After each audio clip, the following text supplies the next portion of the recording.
So one solution to children's early word learning is something called fast mapping. And the idea is children begin by making an initial fast mapping, a connection between a word form and a potential meaning.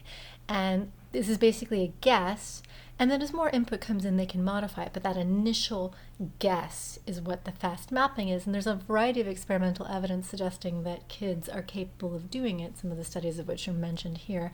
To give you the flavor of these kinds of studies, the way that it goes is that there will be a number of objects present that the infant is familiar with, like a ball, a bear, a kitty, and then there'll be one unknown object, one object the child probably doesn't or shouldn't have a name for.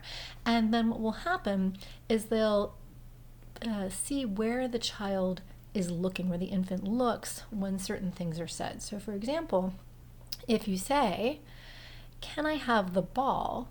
then the child who knows the word ball will look at the ball and not look really much at the other things. Now the fast mapping happens when you ask for something that the child doesn't know. Like, for example, "Can I have the zib?"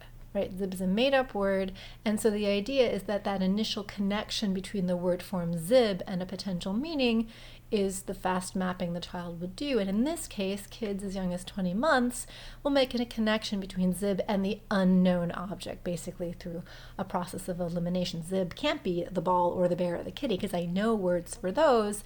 Instead, it must be the name of this new thing, which is, again, the fast mapping.